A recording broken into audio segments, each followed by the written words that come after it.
You ever have one of those neighbors who just shows up and flips your whole life upside down like they missed their calling as a storm chaser, and now you're the tornado?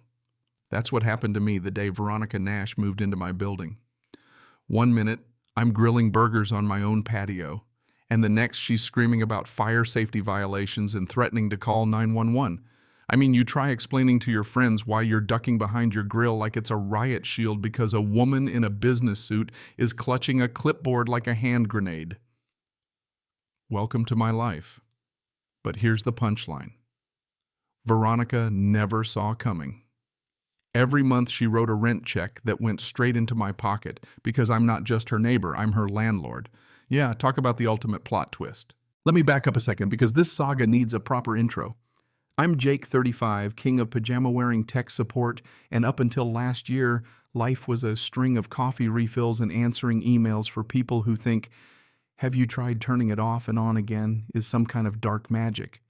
Then my Uncle Bob passed and left me his 6-unit apartment building. Most folks would have pawned management off on some big company, but Uncle Bob swore the best landlords lived with their tenants, so I moved into Unit 1, started Clearwater Property Management, which sounds all corporate but is just me with a business license and blended in as the other guy on the lease. Peaceful, right? Just rent respect and not making the neighbors hate you.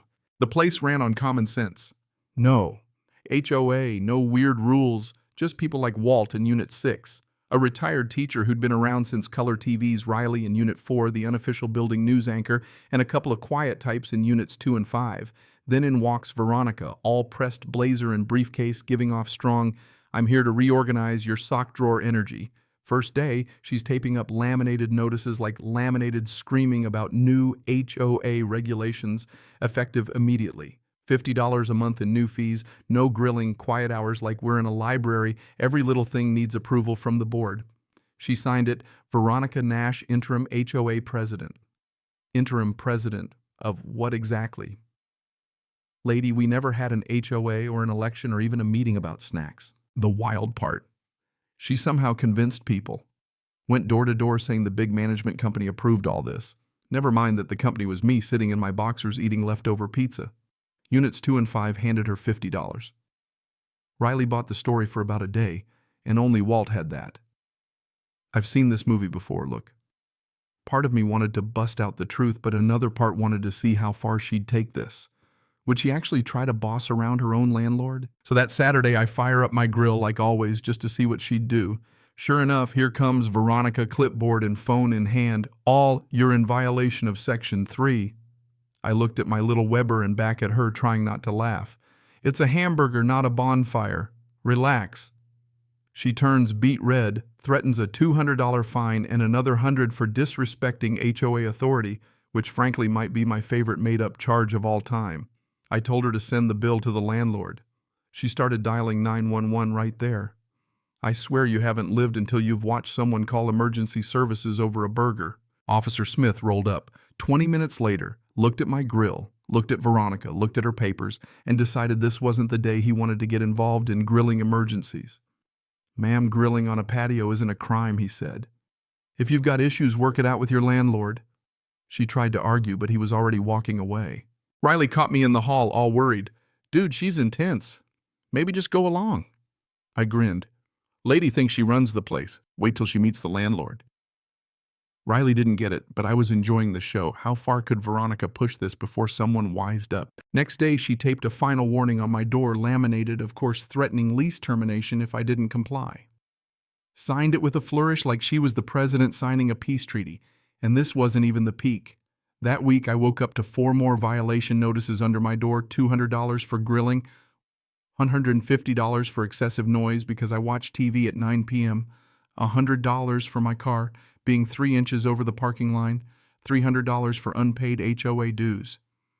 She tried to squeeze $750 out of me in one go. The nerve, right? And when I ignored all of it, she called the cops again, this time claiming I'd threatened HOA officials by walking past her door with groceries. The real twist, she kept detailed evidence stacks of fake legal docs, violation logs, and more. Officer Smith, poor guy, started looking like he'd aged a decade in a week.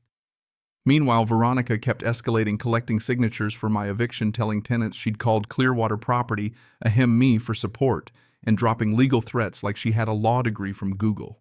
That's when Riley stepped up and did what she does best, stalked her online. Turns out Veronica had run this scam before, booted from another complex for the same fake HOA racket. She was a serial scammer, moving from building to building, setting up shop wherever she sniffed weakness. By now, I'd started saving everything: violation slips, surveillance cam footage, her cousin posing as a lawyer in a suit 2 sizes too big, you name it. Walt, my secret weapon, dug out his original lease, proving there'd never been an HOA here. When tenants started demanding their money back, Veronica doubled down, saying funds were in escrow or confidential. If you've ever watched a scammer scramble, you know that look. And then came her greatest performance, calling a building-wide meeting complete with poster boards, evidence, and a dollar store gavel. The room filled up, tenants shifting in their seats, Walt ready to take minutes, Riley recording units 2 and 5, glaring, everyone wanting answers. Veronica presented charts about noise violations and property value decline, photos of cars slightly out of line, even background checks she'd pulled from stolen mail. She'd been running dossiers on everyone. That was my cue. I stood up, pulled out the building deed, my property tax receipts, insurance docs, even her own rental application with my name as owner. Before anyone pays another dime, I said, I think you should know who you're really paying. Veronica, meet your landlord. You could hear a pin drop. Walt burst out laughing. Riley nearly dropped her phone. Units 2 and 5 demanded their money back, and Veronica's face ran the full rainbow: confusion, denial, rage, and finally meltdown. She screamed about tenant rights and conspiracies, but the jig was up. She stormed out, slamming the door so hard her evidence board hit the floor. You'd think that'd be the end, right? Nope. The next morning, cops showed up again, this time because Veronica had reported me for impersonating a property owner. I calmly showed the officers my paperwork, the camera footage, even her cousin playing lawyer on TikTok. When they searched her place, they found forged IDs, templates for fake HOA docs, lists of victim buildings, and a literal business plan for running the scam. She'd stolen thousands from tenants across the city. The trial was the kind of justice you wish you could watch with popcorn. Veronica tried to represent herself, spun stories about legitimate authority, and got shut down so fast by the judge it was almost sad. She was sentenced to 18 months full restitution and banned from anything even smelling like an HOA.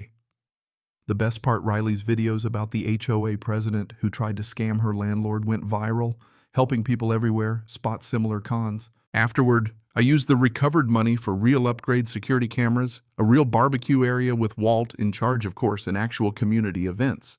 We went from watch your back to watch the game together. Even the city took notice, cracking down on HOA scams thanks to Veronica's business model. And as for Veronica, last I heard, she's learning that laundry duty in county doesn't come with management perks. She even sent me a letter from prison insisting she meant well. The irony is, in trying to control everyone, she brought us together. Now my tenants are my neighbors, not just signatures on a rent check. So let me ask you, where do you draw the line between keeping the peace and standing up for yourself? What would you have done in my shoes? Drop your own HOA horror story or wild theory about what Veronica was really planning? Let's see who's seen crazier. And hey, if you like this, don't forget to share your thoughts about community justice and when enough is enough.